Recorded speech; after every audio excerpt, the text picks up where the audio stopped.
Muito boa tarde, muito boa tarde. Estamos novamente aqui e hoje o nosso tema aqui é muito importante, que é o vigilante no ônibus, o que o Fantástico não te contou. É um fato muito importante aí que joga algumas luzes, algumas reflexões a respeito do porte de arma do vigilante fora do ambiente de serviço. Essa é a ideia hoje aqui, tá? E antes quero dizer que é muito bom estar aqui novamente. Seja muito bem-vindo, seja muito bem-vinda você que está chegando agora. Foco aqui, esse horário aqui é o nosso foco, embora a gente fala coisas difusas e interesses difusos, assim, temas que interessam a coletividade, mas é óbvio que sempre a perspectiva aqui é para você, vigilante, para você que é guerreiro, para você que é guerreira, você que é um profissional da área da segurança privada, tá?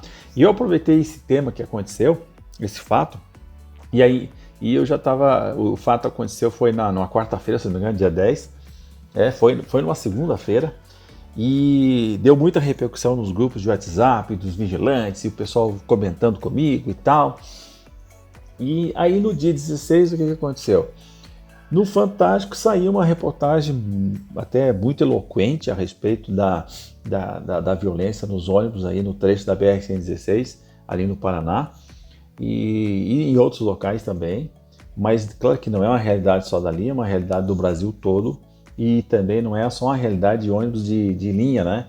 Também ônibus urbanos são alvos de assaltos. E então saiu essa reportagem, eu corri lá e gravei, e aí o Ney fez a edição ali, e a gente vai passar aí no segundo bloco ela inteira. Eu acho importante passar inteira para a gente ter uma noção aí desse ambiente, dessa realidade que as escoltas sofrem, e aí no meio vai ter a reportagem específica ali do vigilante, que a gente não sabe e nem vai divulgar se soubesse aqui a identidade dele, por questão óbvia, né? Afinal de contas, ele acabou com 3 criminosos aí, e vai que esses caras pertencem a esses grupos organizados, e esses caras, obviamente, são vingativos, né? Então, está sendo preservada a identidade dele. Então, dentro dessa reportagem maior do Fantástico, vai estar aí esse último evento que ocorreu aí na semana passada, no dia 10, na segunda-feira, ok? Mas antes, nesse primeiro bloco aqui, eu quero chamar a atenção de vocês para um fato também que ocorreu no dia 11, na terça-feira, que se refere a você, vigilante. Estava previsto aí a primeira reunião do ano da Comissão de Transparência e Defesa do Consumidor, no qual onde está o Estatuto da Segurança Privada lá. E na última sessão de 2018, na última sessão no dia 18 de 2019, 18 de dezembro de 2019, o senador Randolfo Rodrigues ele devolveu o projeto de lei do Estatuto, e ele, como tinha prometido, retirou aquele dispositivo que confere, que diz que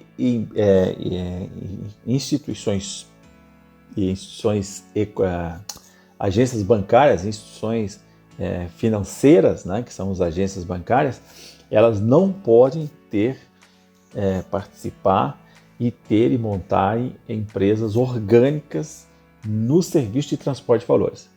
E é claro que, veja bem, como é que as agências não podem, os bancos se organizarem e montarem uma atividade orgânica de transporte de valores, né?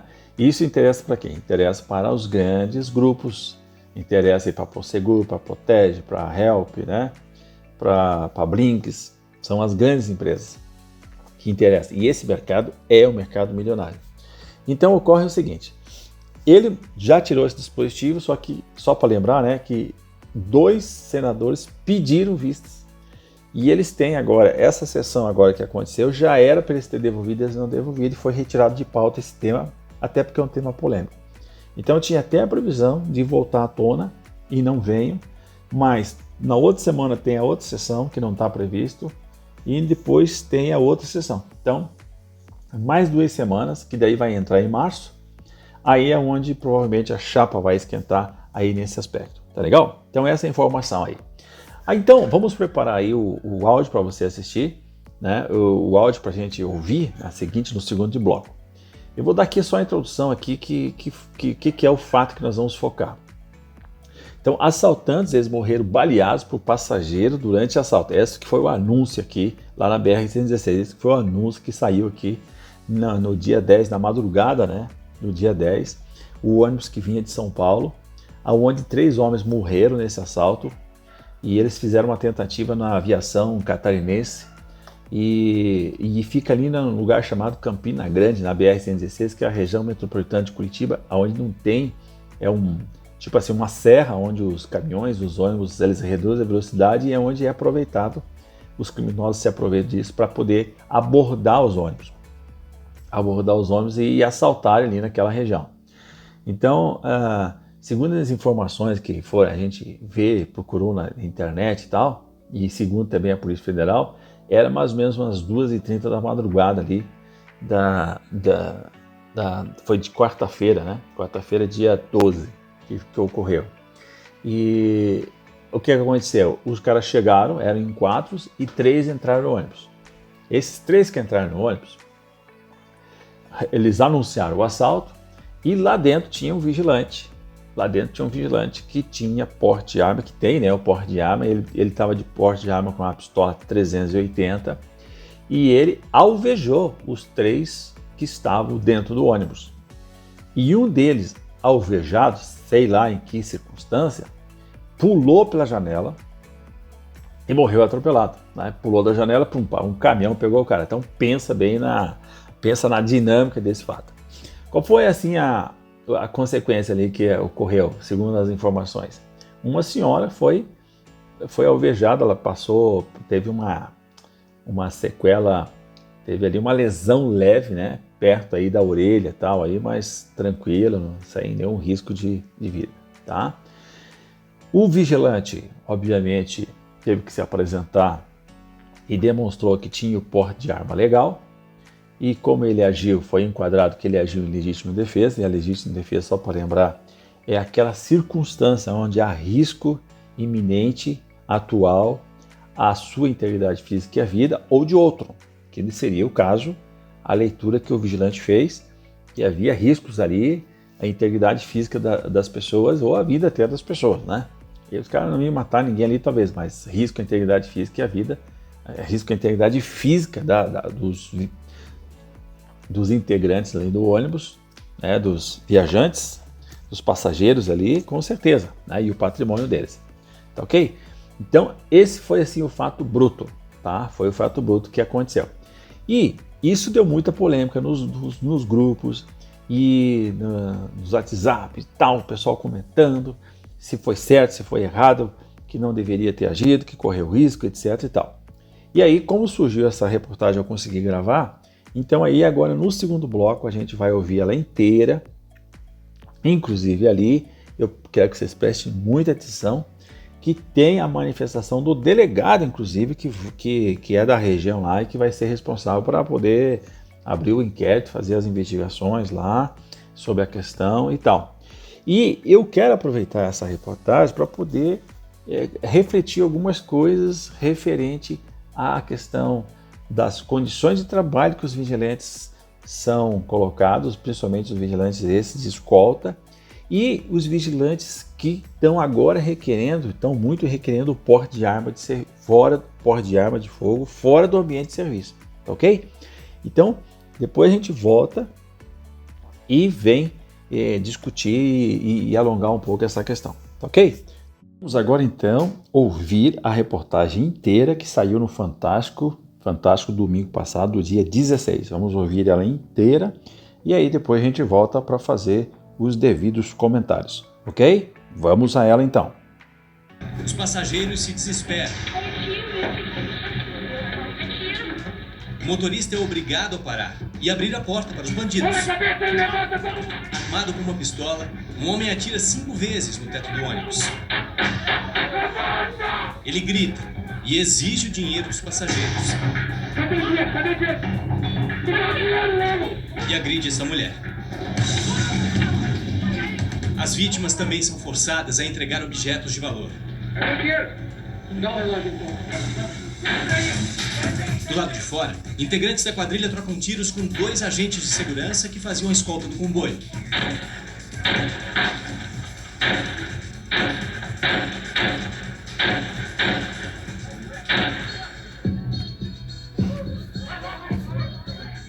Alguns alguns passageiros são obrigados a descer do ônibus.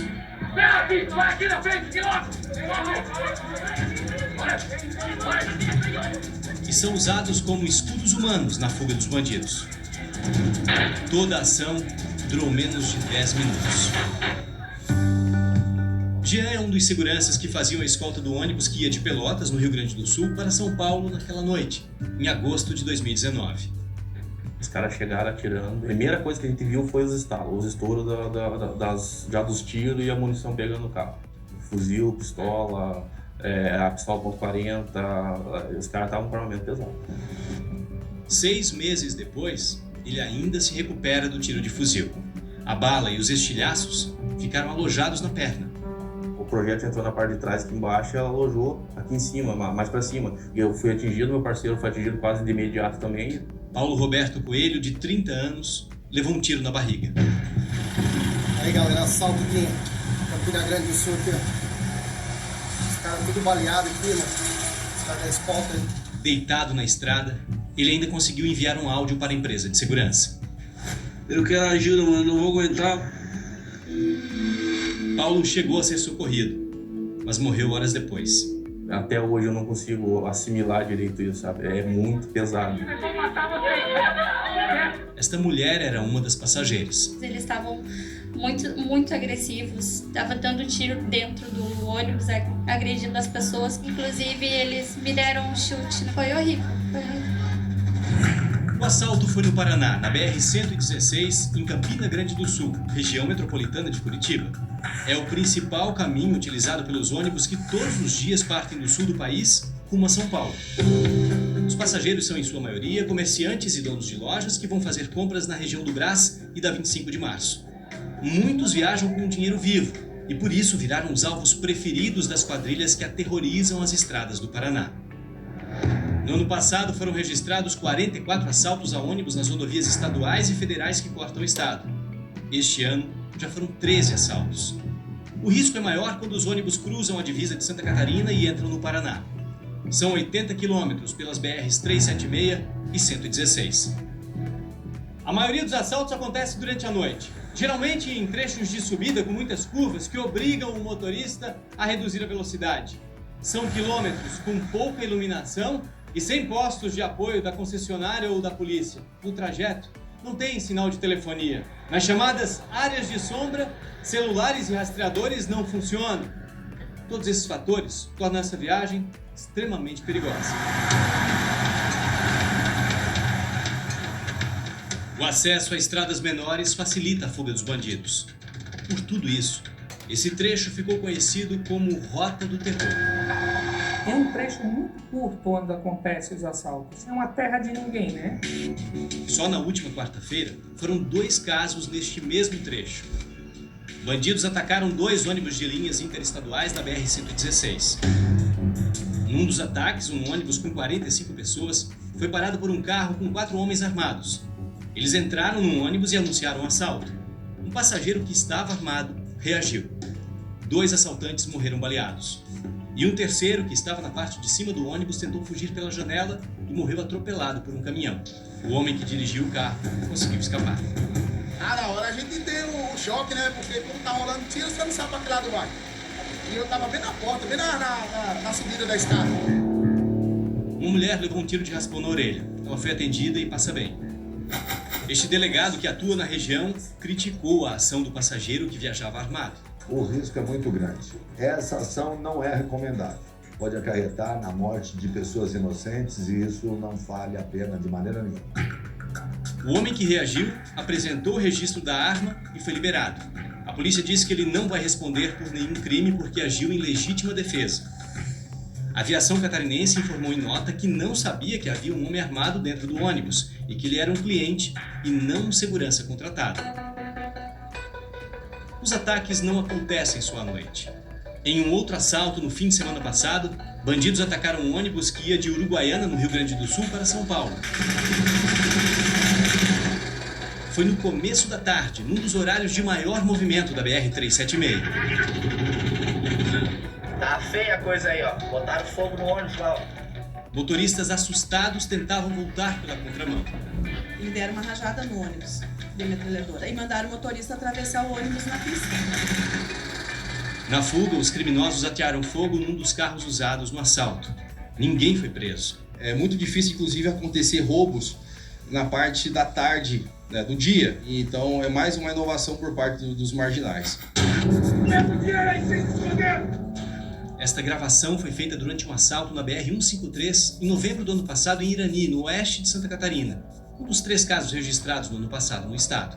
O ônibus ia de Chapecó para São Paulo. Quem tem dinheiro? Eu já matei um hoje. Foram muito violentos, extremamente violentos. Antes de qualquer coisa, chegava atirando. Ele foi atingido com 3 estilhaços na cabeça, um no peito, um na garganta e um no ombro. Depois do assalto, a empresa decidiu suspender as viagens nesta rota. Toda vez que eu embarco no ônibus para viajar, eu lembro de toda a história que aconteceu no dia. Por causa da violência nos últimos 3 anos, as empresas de turismo que viajam de Santa Catarina para São Paulo perderam 30% dos passageiros. Algumas empresas de viagem contratam escoltas armadas para acompanhar os ônibus. A Polícia Rodoviária Federal diz que prendeu 64 pessoas nos últimos 7 anos por envolvimento nos assaltos. A polícia tem mapeado esses locais e horários desses assaltos. Então, existem operações específicas de ronda para esses horários. No entanto, como essas quadrilhas elas possuem olheiros, elas mapeiam, elas localizam as viaturas. Quando essa viatura sai desse local, é aí que as quadrilhas se aproveitam para fazer o assalto. A PRF diz que um dos problemas está no que os passageiros levam na bagagem. O grande chamariz dessas quadrilhas é o dinheiro vivo que eles transportam para fazer essas compras. Então, enquanto continuar esse transporte de valores altos em moeda, em espécie, o crime vai acontecer. Quando tiver oferta, vai ter demanda. Então, é muito difícil acabar com esse tipo de ação criminosa. A Associação das Empresas de Turismo e Fretamento de Santa Catarina afirma que este não é o problema.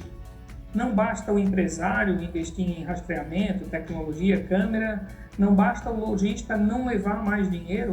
Hoje o alvo é todo mundo que transita na rodovia, seja ônibus de turismo, seja ônibus de lojista, seja ônibus de linha rodoviária normal. Nessa verdadeira faixa de Gaza, nessa terra de ninguém, a gente precisa trabalhar na prevenção, não vamos esperar acontecer uma tragédia para depois tomar uma ação.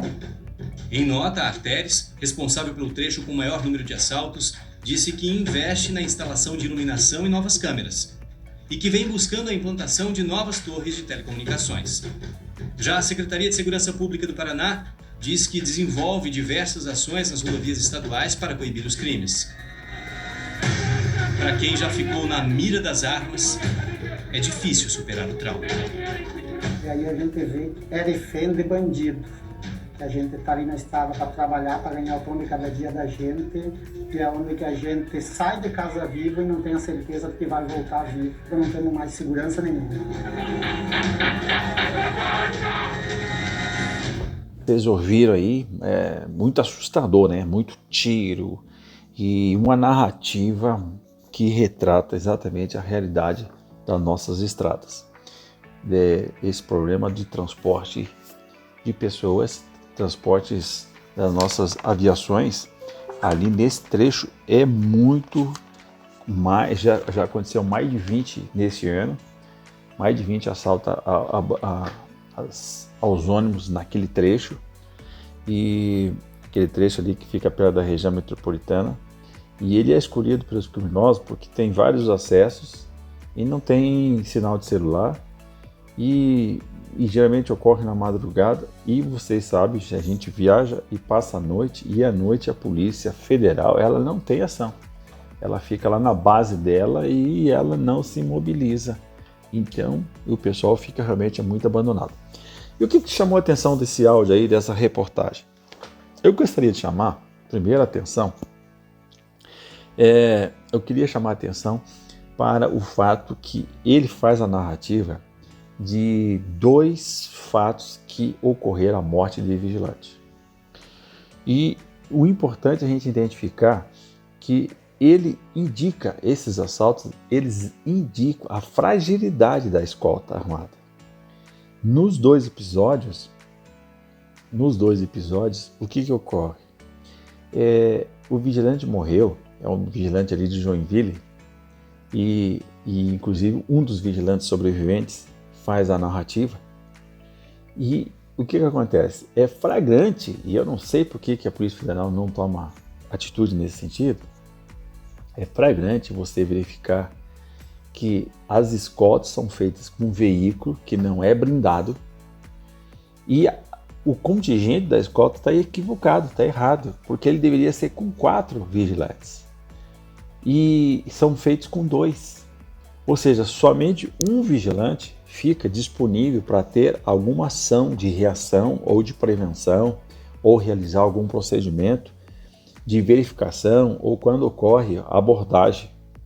E o segundo, ele fica morto não é a palavra, mas ele fica empenhado no procedimento de dirigir o veículo. Então ele não pode ao mesmo tempo dirigir o veículo e tomar algum procedimento de reação e de segurança. Ao passo que se tiver 3 dentro do veículo, aí são 3, tivesse 4, né? Porque um vai estar dirigindo o veículo e 3 vão tomar uma atitude, uma ação.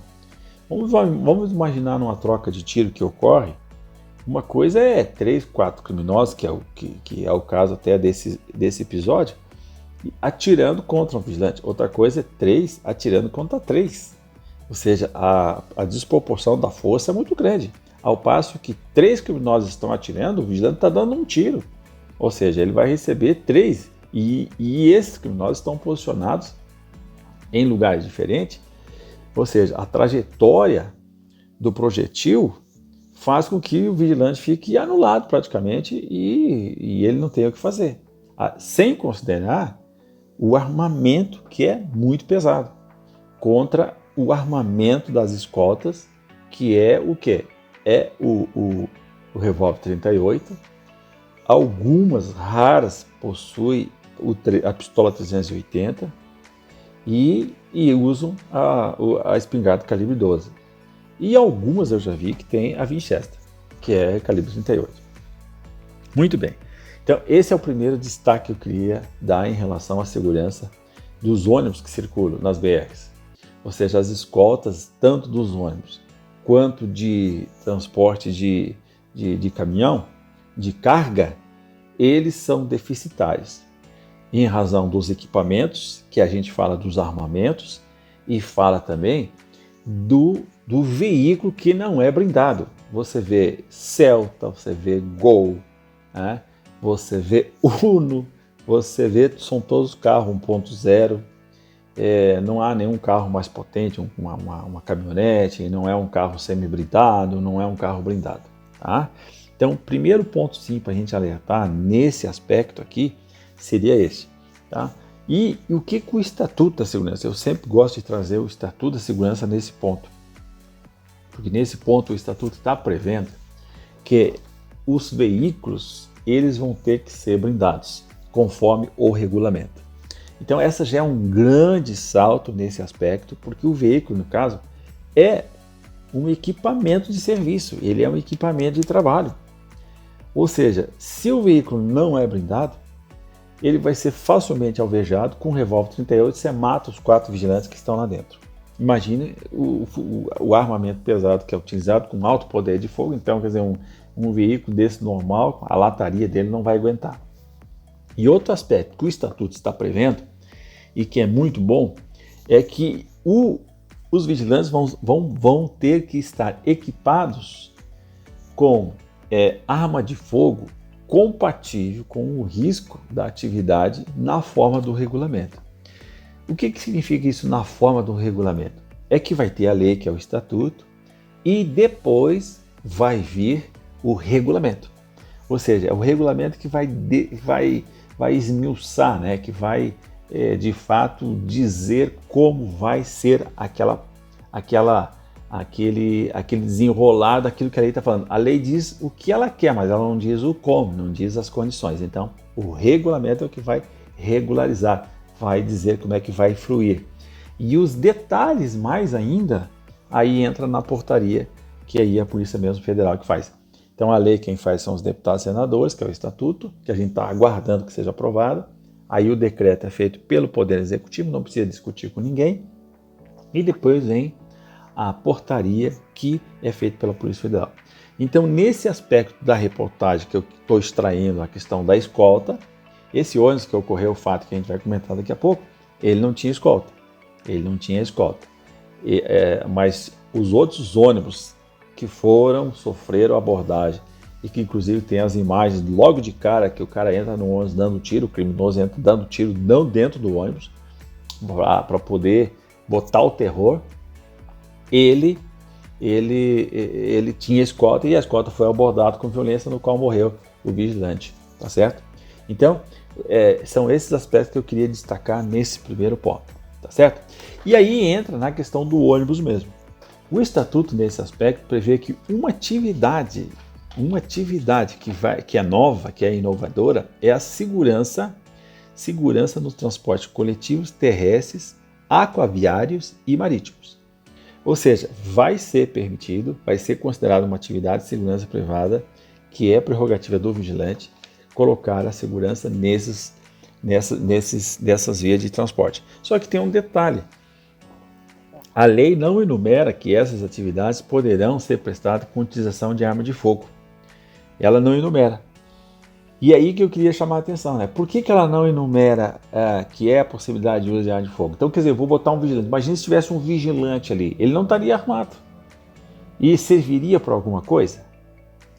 Aí você vai lá na lei e aí a gente verifica que a lei está dizendo que esses serviços que estão previstos ali, um deles é esse do segurança em meio de transporte, segurança nos transportes coletivos, ele diz que poderá ser prestado utilizando de arma de menor potencial ofensivo conforme o regulamento, que a gente imagina que seja arma de choque, tá? Então, para você entender um pouco de essa reação que houve do vigilante no ônibus, ela foi assim de muita sorte de que não teve repercussão, e por causa que nos locais que tem circulação de pessoas, a segurança deve ser dotada de procedimentos na razão de que o uso de arma de fogo em local que tem a grande circulação de pessoas não é indicado. E por isso que o próprio estatuto diz que ele poderá utilizar arma de menor potencial ofensivo, que seria a arma de choque, ou um pouco a arma de borracha, sei lá, tá? E isso vai depender do regulamento que a gente vai ter que aguardar, ok? Então, essa primeira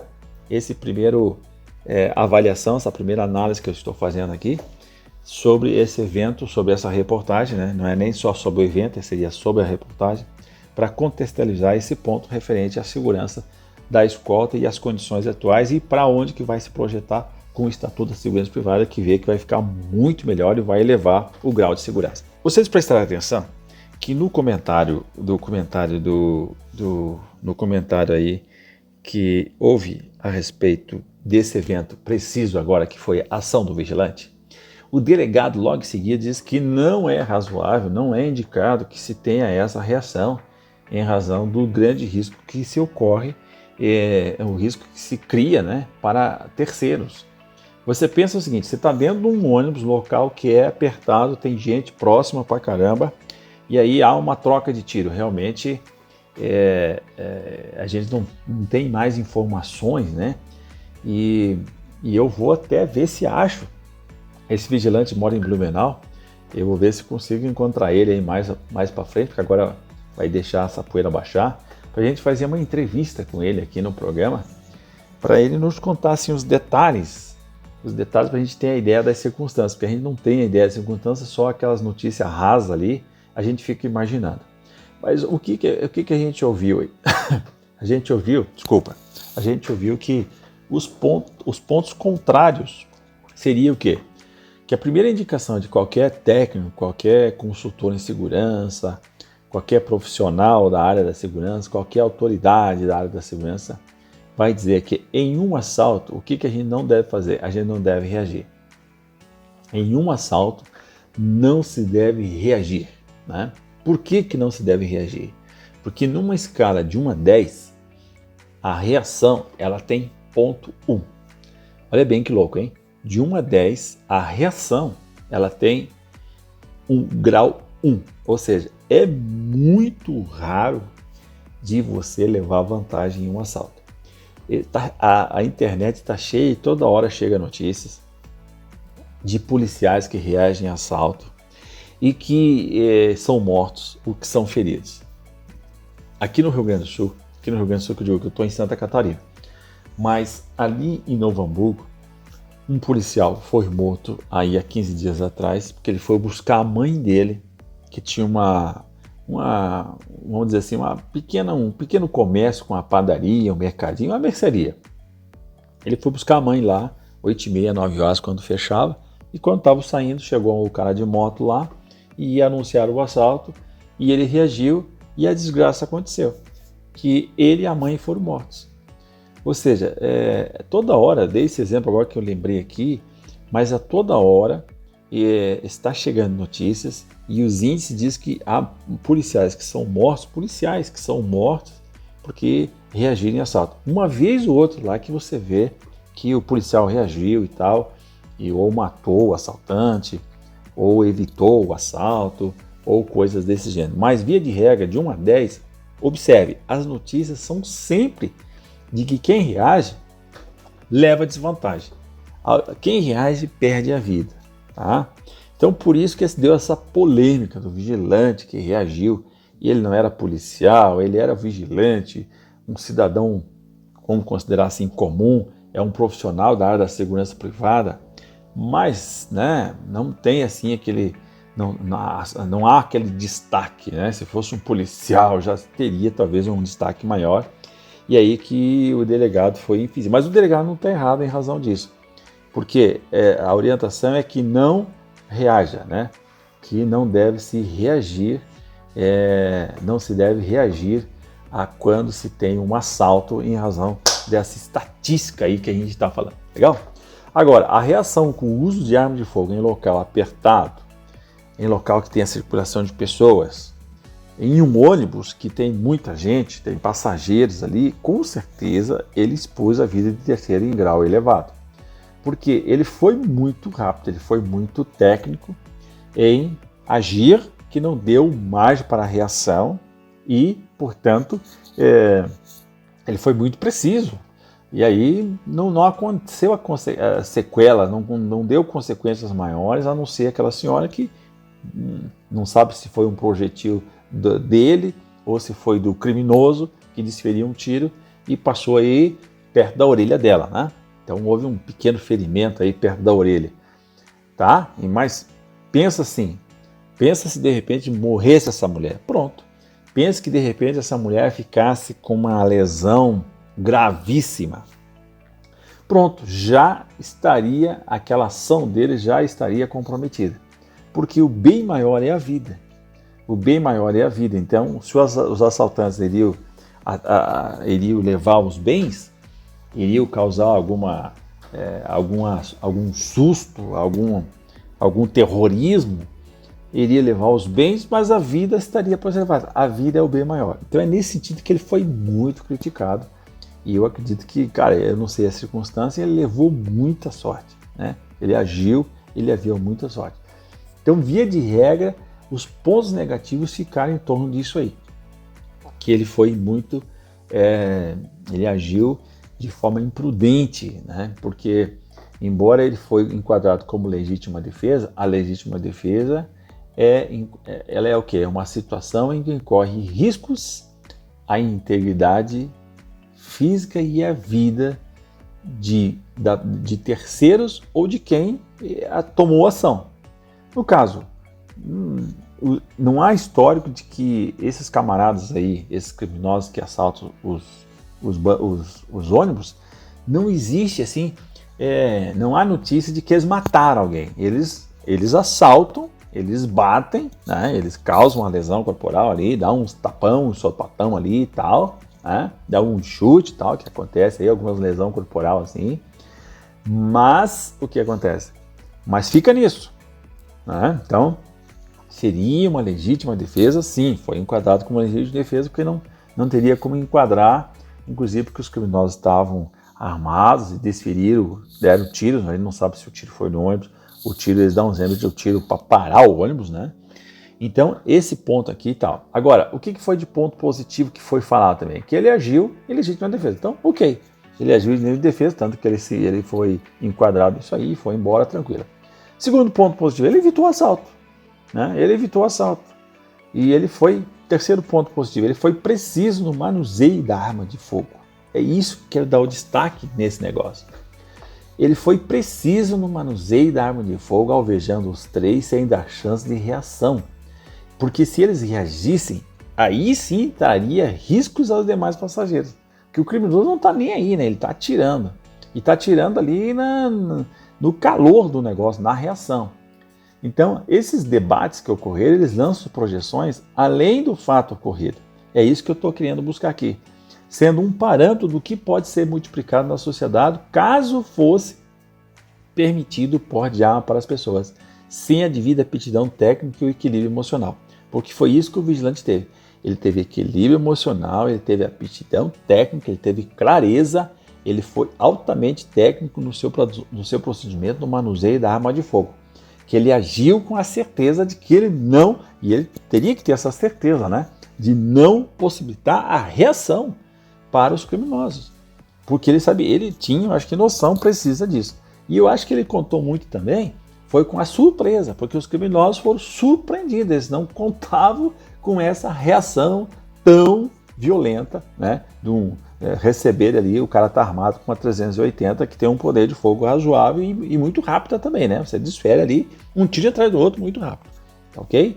Então esses são os pontos positivos que a gente poderia elencar assim, de destaque. Eu quero elencar, dar o destaque para que ele fez um uso muito técnico, muito elevado, muito eloquente.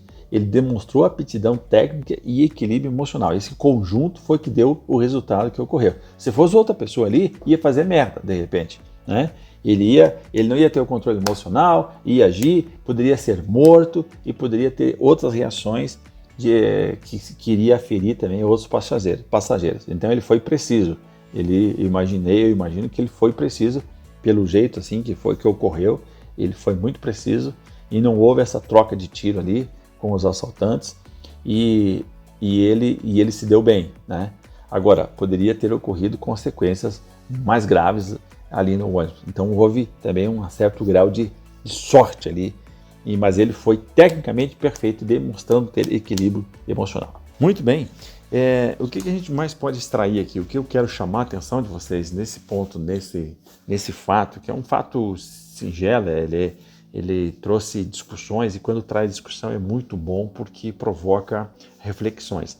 Mas sempre ficou, ele agiu certo ou ele não agiu certo. Ou seja, é muito difícil, muito complexo, envolve muitas questões.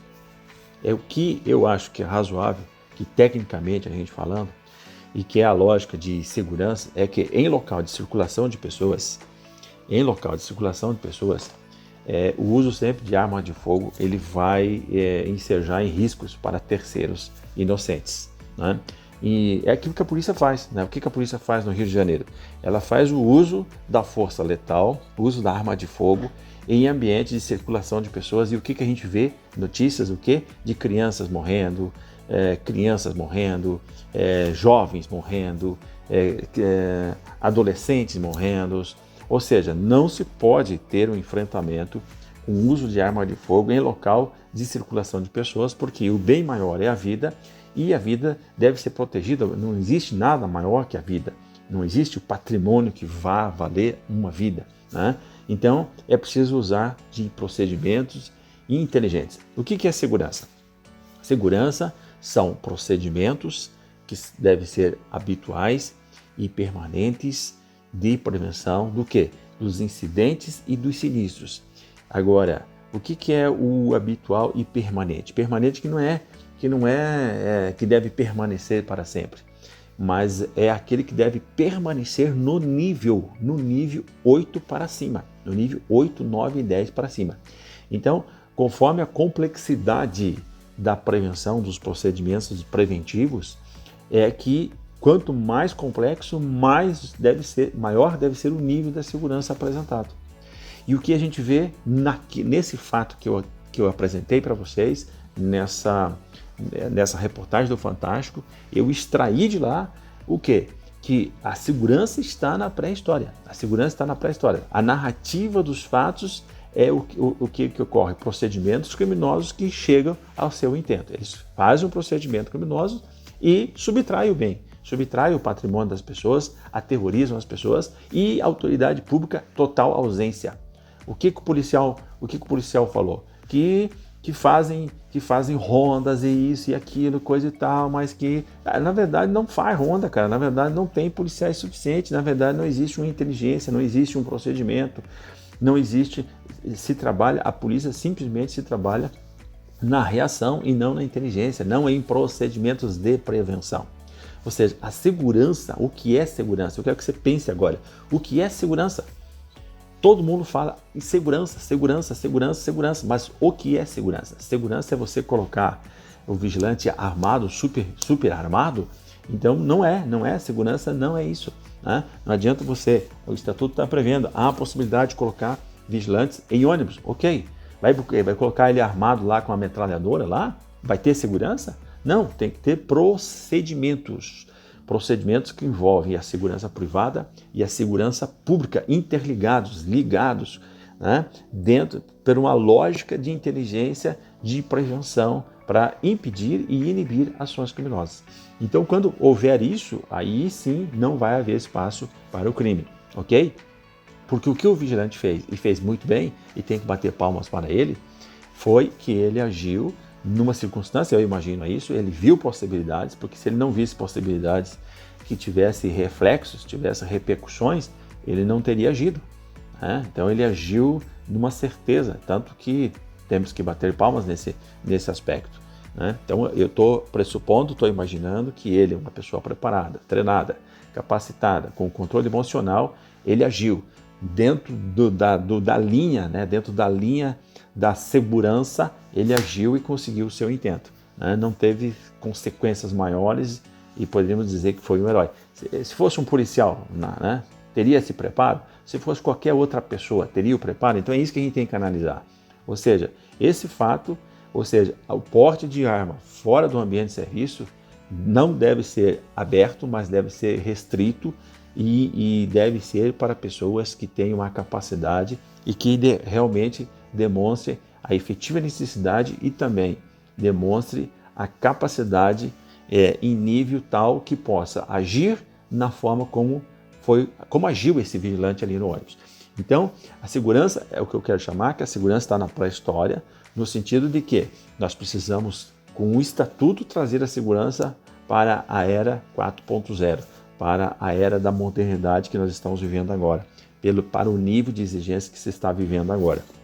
Então, claro que a escolta tem que ser com carro blindado, tem que ser com contingente, conforme diz a lei, de 4, no mínimo 4, que um é um motorista e 3 vão ficar realizando os procedimentos e se tiver que reagir, vão reagir no limite, mas com procedimentos, né? Procedimentos de prevenção e com certeza você vai levar o nível de atuação. Essa que é a ideia que a gente quer colocar e extrair desse fato. Que é possível sim o vigilante ter o porte de arma fora do ambiente de serviço, eu não saberia dizer agora aqui, mas claro que dentro de uma regra, dentro de um controle, dentro de uma indicativos. E quais são os indicativos? Os indicativos é o que esse vigilante ele mostrou para nós. Ou seja, tem mais vigilantes que policiais. Se um contingente de policiais um contingente de vigilantes tivessem o porte de arma fora do ambiente de serviço, o que aconteceria?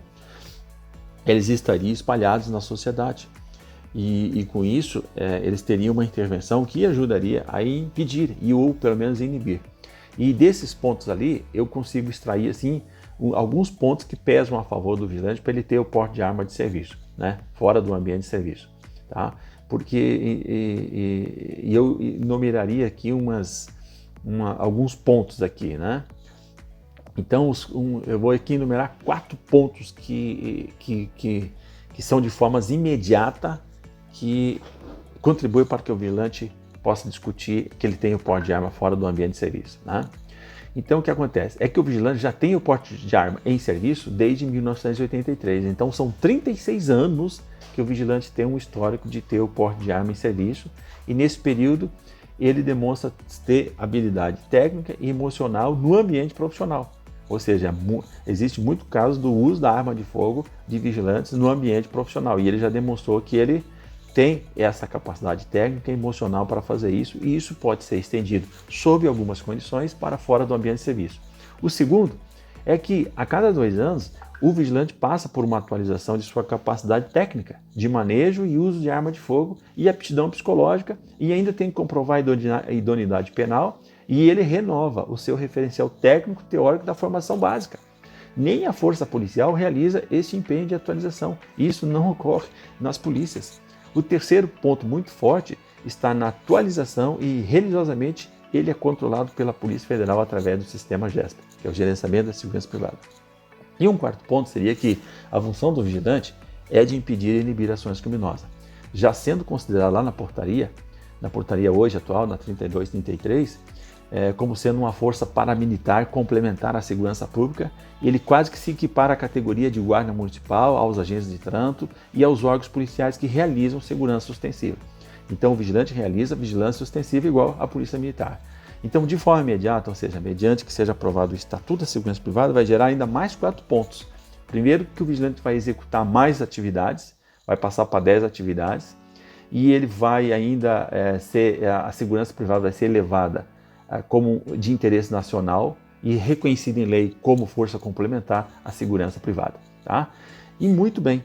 Então, e o seguinte, vai ter novos mecanismos de controle. Legal? Então, muito bem, entramos aqui na reta final do nosso programa.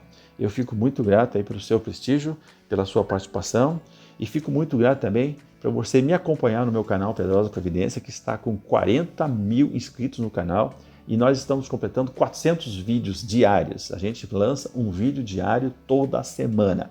E você é meu parceiro, você é meu convidado. Se você ainda não é inscrito no canal Pedrosa Providência, que você se inscreva, acione o sininho e me acompanhe nas redes sociais, que a gente vai estar sempre debatendo essas questões e inovando, trazendo essas notícias e esses conhecimentos relevantes para você, vigilante. Legal?